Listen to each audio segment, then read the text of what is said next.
Hi friends, నేను Ashok Kumar. Welcome to Ashoka online academy. నా Ashoka online academy YouTube ఛానల్ని ప్రభుత్వం యాక్ట్ చేయడం జరిగింది. దాన్ని మళ్ళీ తిరిగి తెచ్చుకోవడానికి నానా అవస్థపడాల్సిన అవసరం ఏర్పడింది. ఇంకా Ashoka online academy YouTube channel మన చేతికి ఇంకా రాలేదు. ప్రస్తుతానికి అశోక టీవీలో మన యొక్క దీనికి సంబంధించినటువంటి వీడియోని పబ్లిష్ చేస్తూ ఉన్నాం. అశోక టీవీని సబ్స్క్రైబ్ చేసుకునే ఒక ప్రయత్నం చేయండి. ఇక అసలు విషయానికి వస్తే 2015 గ్రూప్ 2 మళ్ళీ రోడ్డు మీదకి వచ్చింది. ఎందుకంటే తీర్పు 2025లో నవంబర్లో వచ్చింది కాబట్టి. మరి ఏంటి పంచాయతీ అంటే కేవలం ఓఎంఆర్ షీట్లలో వైట్నర్ వాడిన పంచాయతీ. ఓఎంఆర్ షీట్లలో వైట్నర్ ఎట్లా వాడతారు? వాడొద్దు కదా, అదే ఈ పంచాయతీ. మరి దీని గురించి మొత్తం చూసి ఒక ప్రయత్నం చేద్దాం. కాబట్టి ఇవాళ వచ్చిన తీర్పు ఓఎంఆర్ షీట్ల వైట్నర్ పంచాయతీ 2015 గ్రూప్ 2కు సంబంధించిన పంచాయతీ. నోటిఫికేషన్ ఎప్పుడు వచ్చింది? 2015లో వచ్చింది. నోటిఫికేషన్ వచ్చిన ఉద్యోగాలు ఎన్ని? 483. తర్వాత పెంచిన తర్వాత ఉద్యోగాలు ఎన్ని? 1032. ఈ 1032 ఉద్యోగాలకి ఎగ్జామ్ 2016 నవంబర్లో జరిగింది. ఒకసారి పోస్ట్పోన్ కావడం, పోస్టులు పెరిగిన కారణంగా ఇన్ టైంలో ఎగ్జామ్ జరగలేదు, ఆలస్యంగా ఎగ్జామ్ జరిగింది, పోస్టులు అయితే పెరిగినాయి. రిజల్ట్ ఎప్పుడు వచ్చింది? 2019లో రిజల్ట్ వచ్చింది. 2019 రిజల్ట్ వస్తే అపాయింట్మెంట్స్ ఎప్పుడు ఇచ్చారు అంటే 2020లో ఇచ్చారు. అపాయింట్మెంట్స్ 2020లో ఇచ్చారు. ఇవాళ తీర్పు ఎప్పుడు వచ్చిందంటే 2025లో వచ్చింది. ఇవాళకి వాళ్ళు ఉద్యోగం చేయబట్టి దాదాపుగా 5 సంవత్సరాలు అవుతుంది. ఆల్రెడీ ఉద్యోగాలు చేస్తున్నారు. డిప్యూటీ తహసీల్దార్ గట తహసీల్దార్గా ప్రమోషన్ పొందడానికి దగ్గరలో, అతి దగ్గరలో ఉన్నారు. ప్రమోషన్ కూడా రెడీ అవుతూ ఉన్నాయి. ఇప్పుడు తీర్పు వచ్చింది. దేనికి సంబంధించి? వైట్నర్ సంబంధించి. మరి వైట్నర్ సంబంధించి ఒక కేసు కాదు, 4-5 కేసులు పడ్డాయి. మరి ఎంతమంది ఉన్నారు వైట్నర్ బాధితులు అనే లెక్క ఇప్పటికి ఎవరికి కూడా లెక్క తేలని లెక్కగానే ఉంది. వాస్తవానికి వైట్నర్ వాడి కోర్టుకు పోయిన వాళ్ళు 338 మంది ఉన్నారు. కోర్టు మెట్లెక్కిన వాళ్ళు, వైట్నర్ వాడి కోర్టు మెట్లెక్కిన వాళ్ళు. వాళ్ళు ఏమంటారంటే మేము తప్పు చేయలేదు, ఇన్సులేటర్ తప్పు చేసిండు. ఎందుకంటే తెలంగాణ రాష్ట్రం వచ్చినాక ఇంటికో ఉద్యోగం అనే నేపథ్యంలో కొన్ని లక్షల మంది అప్లై చేశారు. 8 లక్షల మంది అప్లై చేస్తే దాదాపు 7 లక్షల మంది రాశారు. సెంటర్లు దొరకల. ఎక్కడెక్కడనో రూరల్ ఏరియాలో వేశారు.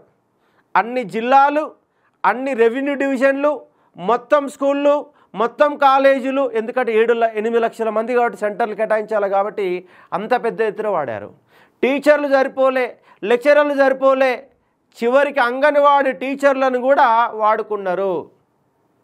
ఇంత పెద్ద ఎత్తున ఎగ్జామ్ పెట్టేసరికి ఇన్విజిలేటర్లకు జీరో నాలెడ్జ్.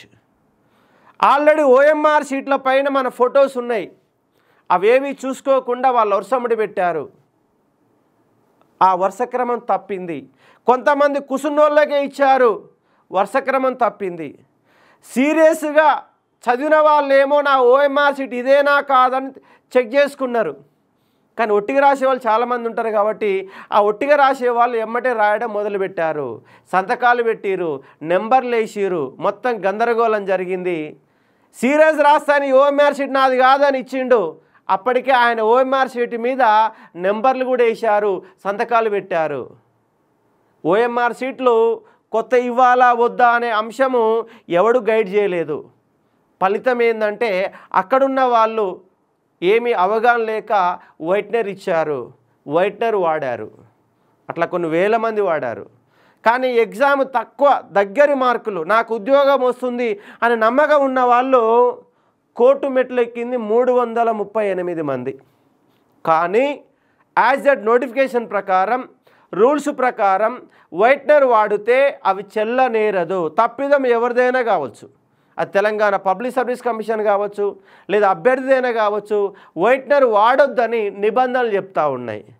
కానీ తప్పెవరిది? Telangana public service commission. అది ఏర్పాట్లు చేయడంలో విఫలమైన నేపథ్యంలో అంటే వీళ్ళని తప్పనలేము, వాళ్ళని తప్పనలేము, మొత్తం మీద పంచాయతీ వైట్నర్ పంచాయతీగా మారింది. 338 మంది కోర్టు మెట్లెక్కారు. మరి కోర్టు మెట్లెక్కింది 338 మంది అయితే దాంట్లో సింగిల్ జడ్జి, డివిజన్ బెంచ్ ఏమని చెప్పిందంటే టెక్నికల్ కమిటీ ఏర్పాటు చేయండి అని చెప్పింది. వాళ్ళు Telangana public service commission committee ఏర్పాటు చేశారు. మళ్ళీ కోర్టు ద్వారా ఒక కమిటీని ఏర్పాటు చేశారు. కోర్టు ద్వారా ఏర్పాటు చేసిన కమిటీ మొదటి 5,000 ర్యాంకులని పరిశీలన చేసి వాళ్ళు ఏమన్నారంటే మనకు పార్ట్ ఏ పార్ట్ బి ఉంటుంది. Part A part B part C 3 భాగాలు ఉంటాయి. పార్ట్ ఏలేమో వ్యక్తిగత వివరాలు ఉంటాయి. పార్ట్ బిలో నువ్వు చేసే ఆన్సర్స్ ఉంటాయి. పార్ట్ సిలో ఇన్సులేటర్ సైన్ ఉంటుంది, అభ్యర్థి యొక్క సైన్ ఉంటుంది. ఇక్కడ టెక్నికల్ కమిటీ ఏం చెప్పిందంటే వ్యక్తిగత వివరాల దగ్గర మీరు పర్మిషన్ ఇవ్వండి, అసలు పర్మిషన్ ఇవ్వడానికి వీల్లేదు. కానీ తెలంగాణ పబ్లిక్ సర్వీస్ కమిషన్లో నిర్వహణ లోపం జరిగింది కాబట్టి ఆ పార్ట్ ఏలో మాత్రమే అవకాశం ఇవ్వండి, పార్ట్ బిలో ఎట్టి పరిస్థితులలో అవకాశం ఇవ్వడానికి వీల్లేదు అని టెక్నికల్ కమిటీ చెప్పింది.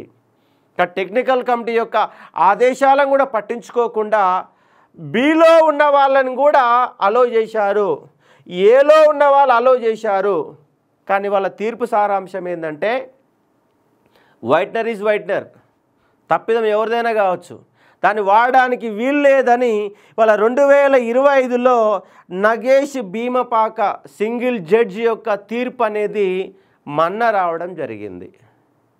ఇలా కోర్టు మెట్లెక్కిన వాళ్ళు ఈ ఓఎంఆర్ షీట్ నేపథ్యంలో వైట్నర్ వాడిన వాళ్ళు 338 మంది కోర్టు మెట్లెక్కితే ఇంతకుముందే ఆల్రెడీ విజేతలుగా ఉండి వాళ్ళు ఉద్యోగం చేసే వాళ్ళతో నేను మాట్లాడినప్పుడు వాళ్ళు చెప్పిన సమాచారం ఏంటంటే ఉద్యోగం వచ్చిన వాళ్ళు 110 మంది పార్ట్ ఏలో 110 మంది పార్ట్ ఏలో తప్పిదాలు వైట్నర్ వాడారు. 110 మంది పార్ట్ ఏలో వైట్నర్ వాడితే పార్ట్ బిలో వాడిన వాళ్ళు 25 మంది వరకు ఉంటారు అని వాళ్ళు చెప్పారు. 25 మంది పార్ట్ బిలో వాడిన వాళ్ళు ఉంటారు. ఇప్పుడు తీర్పు ఏమంటుందంటే పార్ట్ ఏ కావచ్చు పార్ట్ బి కావచ్చు వాళ్ళని తీసుకోవడానికి నాట్ ఎలిజిబుల్ ఫర్ అని చెప్పేసి ఇవాళ హైకోర్టు యొక్క జడ్జి గారి యొక్క తీర్పు. ఇప్పుడు ఏం జరుగుతుంది?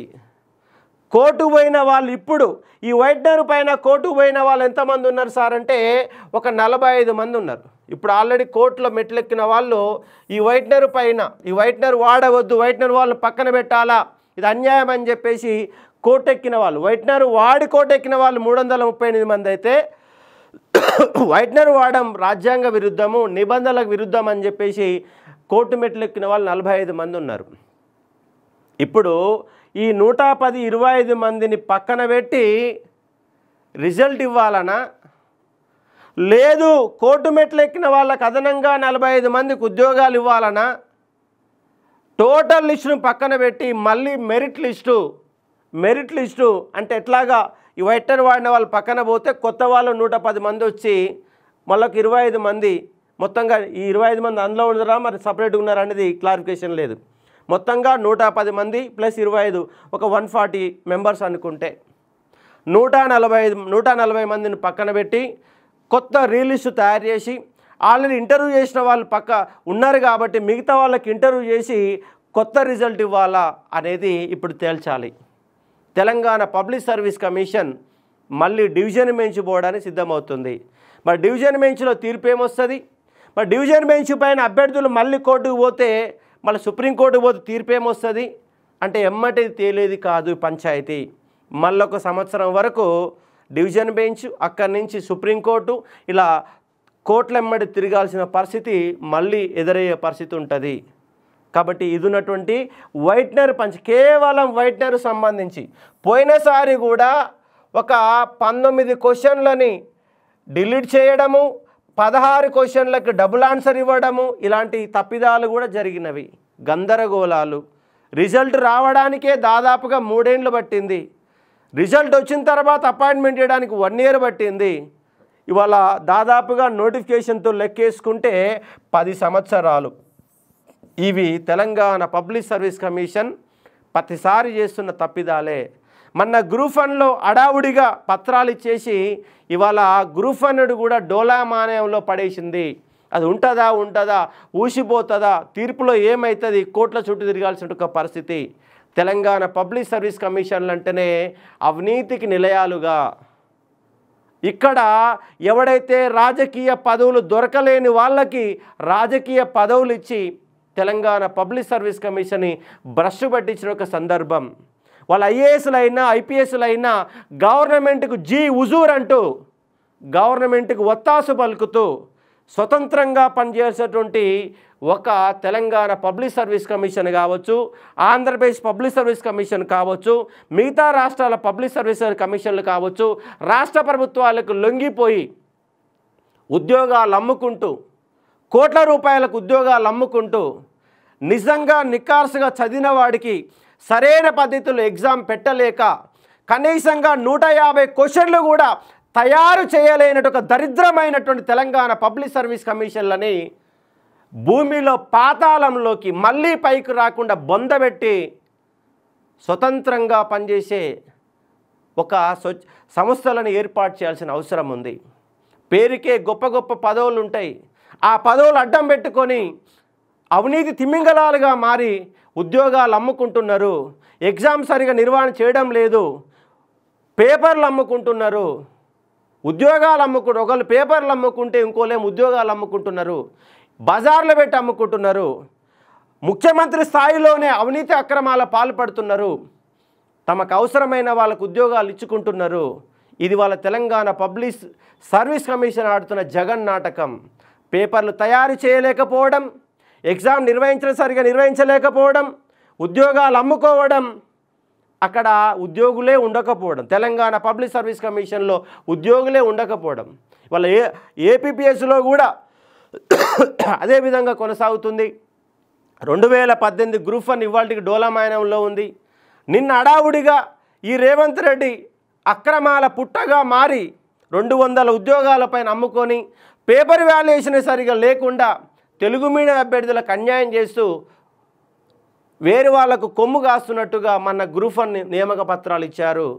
అప్పుడేమో వైట్నర్ వివాదం 8 లక్షల మంది ఉంటారని తెలిసినా దాని సరైన ఏర్పాట్లు చేయలేకపోవడం, చక్రపాణి గారు కూడా విఫలమైన ఒక సందర్భం, తెలంగాణ పబ్లిక్ సర్వీస్ కమిషన్ విఫలమైన సందర్భం, లక్షల మంది విద్యార్థుల జీవితాలతో ఆటలాడుకున్నటువంటి సందర్భం ఇవాళ తెలంగాణ పబ్లిక్ సర్వీస్ కమిషన్లో వాళ్ళ కనబడతా ఉంది, వినపడతా ఉంది. వాళ్ళ ఉద్యోగం చేసిన వాళ్ళకి ఒక భయం కలబడుతుంది. ఎందుకంటే 6 ఏళ్లుగా సర్వీస్ చేశారు, పెళ్ళిళ్ళు చేసుకున్నారు, పిల్లలు కన్నారు. మా ఉద్యోగం ఉంటుందా పోద్దా అన్న ఒక డోలమైన పరిస్థితి. ఉన్న ఉద్యోగం మారుతుందా, మా సర్వీసు కూడా కౌంట్ అవుతుందా కాదన్నటువంటి మరొక డోలమైన పరిస్థితి. మొత్తంగా హైకోర్టు యొక్క తీర్పు, వైట్నర్ పంచాయతీ యొక్క తీర్పు, మొత్తంగా ఒక 135-140 మంది వరకు ఈ 1032 ఉద్యోగులలో 1032 ఉద్యోగులలో ఒక 140 మంది వరకు ఉన్నటువంటి సందర్భం. వాళ్ళని కూడా మళ్ళీ కొత్త వాళ్ళని తీసుకుంటే ఆ ఉద్యోగాలే మారుతున్నటువంటి సందర్భాలు కనపడడానికి అవకాశం ఉంది. మరి డివిజన్ బెంచ్లో ఏం జరుగుతుంది? ఒకవేళ డివిజన్ బెంచ్ కనుక 1032 అట్లనే కొనసాగించండి, వైట్నర్ అట్లనే ఆమోదించారని చెప్పినా మళ్ళీ సుప్రీంకోర్టు పోతే సుప్రీంకోర్టు ఏం చెప్తుంది? నిజంగా వైట్నర్ వాళ్ళు ఉంటారా, పక్కన పెడతారా అనే అంశాలపైన ఇవాళ రాష్ట్ర వ్యాప్తంగా గ్రూప్ 2 పైన చర్చ జరుగుతూ ఉన్నటువంటి సందర్భం. నిన్ననే గ్రూప్ 2 అపాయింట్మెంట్లు అయిపోయినాయి. గ్రూప్ 3కి చాలామంది పై స్థాయిలో ఉద్యోగాలు ఉన్నప్పుడు కూడా గ్రూప్ 3 కోసం వచ్చి ఉద్యోగాలను వేస్ట్ చేసేవాళ్ళు కొంతమంది ఉన్నటువంటి సందర్భం. ఎన్నో గందరగోళాల మయంగా మారుతున్న తెలంగాణ పబ్లిక్ సర్వీస్ కమిషన్. దీనికి వ్యతిరేకంగా రాష్ట్ర వ్యాప్తంగా ఒక మహా ఉద్యమం వచ్చి దాన్ని బొందబెట్టి కొత్త రిక్రూట్మెంట్ దాంట్లో ఎవరు కూడా ఏంటి అవుట్సోర్సింగ్ కానీ లేదా కాంట్రాక్టుల్లో కానీ ఎవ్వరు కూడా ఉండకుండా నిజాయితీ పరులు ఉన్నటువంటి వాళ్ళని దాంట్లో వెతికి దాంట్లో పెడితే తప్ప ఇది సంస్థ బాగుపడుతుంది అంటే బాగుపడదు. కానీ రాజకీయ ఆవాసంగా మారినటువంటి ఈ తెలంగాణ పబ్లిక్ సర్వీస్ కమిషన్ని బొందబెట్టాల్సిన అవసరం ఉందని చెప్పేసి చెప్పాల్సిన పరిస్థితి. ఎందుకంటే ఎగ్జామ్ ప్రిపేర్ అయ్యేవాడికి ఎప్పుడు నోటిఫికేషన్ వస్తుందో తెలియదు, ఎగ్జామ్ రాసిన వాడికి రిజల్ట్ ఎప్పుడు వస్తుందో తెలియదు, నోటిఫికేషన్ ఎప్పుడు వస్తుందో తెలియదు, నోటిఫికేషన్ వచ్చిన ఎగ్జామ్ ఎప్పుడు పెడతారో తెలియదు, ఎగ్జామ్ పెట్టిన రిజల్ట్ ఎప్పుడు వస్తుందో తెలియదు, రిజల్ట్ వచ్చిన తర్వాత ఉద్యోగంలో జాయిన్ అయిన తర్వాత నా ఉద్యోగం ఉంటుందా అన్నటువంటి అనుమానపు ఛాయలు కనపడుతున్న సందర్భం ఇవాళ తెలంగాణ రాష్ట్రంలో కనబడతా ఉంది. దీనిపైన ఫ్యూచర్ ఏం చెప్తుందో వేచి చూసి ఒక ప్రయత్నం చేద్దాం. కాబట్టి 2015 అంటే ఇవాళ 10 ఏళ్ల తర్వాత ఒక గందరగోళమైన పరిస్థితులలో ఇవాళ కొనసాగుతున్న అంశాలుగా గుర్తు చేసుకోవచ్చు. కాబట్టి ఇది మొన్న ఇచ్చినటువంటి ఒక జడ్జు నగేష్ భీమపాక్ గారు ఇచ్చారు. అంతకుముందు నవీన్ రావు తీర్పు ఉన్నది, సింగిల్ జడ్జి ఉంది, డివిజన్ బెంచ్ ఉంది, టెక్నికల్ కమిటీలు ఉన్నాయి, టీఎస్పీసీ టెక్నికల్ కమిటీ ఉంది, దాంతోపాటు ఆ డివిజన్ బెంచ్ టెక్నికల్ కమిటీ ఉంది. ఎన్నో రకాల అవంతరాల మధ్య 2020లో అపాయింట్మెంట్ తీసుకున్న వాళ్ళకి ఇవాళ మళ్ళీ క్వశ్చన్ మార్క్ అనే ఫేసులో కనబడుతున్న సందర్భాలు ఇవాళ ఉన్నట్టు కనబడతా ఉంది. మరి ఏం జరుగుద్దో వెయిట్ చూసే ఒక ప్రయత్నం చేద్దాం. Thank you.